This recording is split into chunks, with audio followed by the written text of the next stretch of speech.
Pakistan's decision to expel more than 1.5 million allegedly undocumented Afghan refugees and migrants has once again triggered tensions with the Taliban-ruled Afghanistan. Pakistan says most Afghans have left voluntarily, a claim rejected by Kabul, which has called the Pakistani action unilateral and humiliating. At the center of the deteriorating relations between the neighbouring nations is Tehreek-e-Taliban Pakistan, TTP, a banned armed group also referred to as the Pakistani Taliban for its ideological proximity to the Taliban rulers in Afghanistan. Meanwhile, talking to media in Islamabad, the JUI-F chief said Afghan refugees will have to ultimately leave Pakistan, but the issue is being mishandled.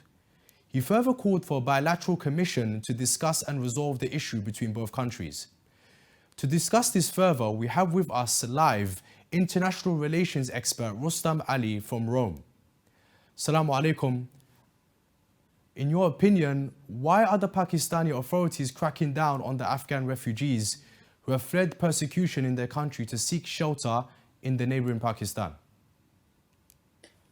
Well, Pakistan's government explanation is twofold. One, they say they link between the refugees who are in Pakistan and the TTP attacks on the Pakistani government and armed forces, which is not a very compelling reasoning. And the second is that Afghanistan refugees and migrants are stifling Pakistan's welfare, which is also hard to be substantiated because there is not much welfare to offer to Afghanistan immigrants.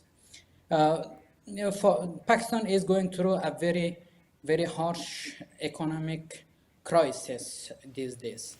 And migrants for the new government, which is in power in Pakistan, migrants and refugees in Afghanistan create a scapegoating to blame the migrants and refugees who are from Afghanistan and living in Pakistan for the insecurities in Pakistan and also for the economic problems which they have inside their country.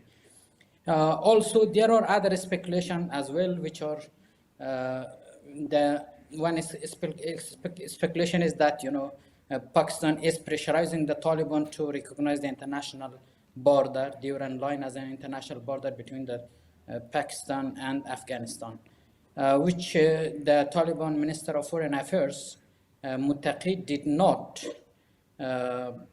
approved, did not confirm that, but he also did not reject it. There might be some issue in that regard as well. So you've mentioned what's happening on the ground, but what efforts can be made by the international community to avoid extreme tension between the two countries? There could not be a lot of tension between the Pakistan and the Taliban government because the Taliban government is quite in a very precarious situation now. They are suffering from the crisis of legitimacy. The Taliban are not recognized as official government of Afghanistan. The Taliban also have their officials have their family members in Pakistan. So there is the Taliban, from the Taliban side, it could not be escalated to any tension. But the risk exists that the Taliban government might use this influx of refugees from Pakistan to Afghanistan to resettle them in the areas which were opposing the Taliban.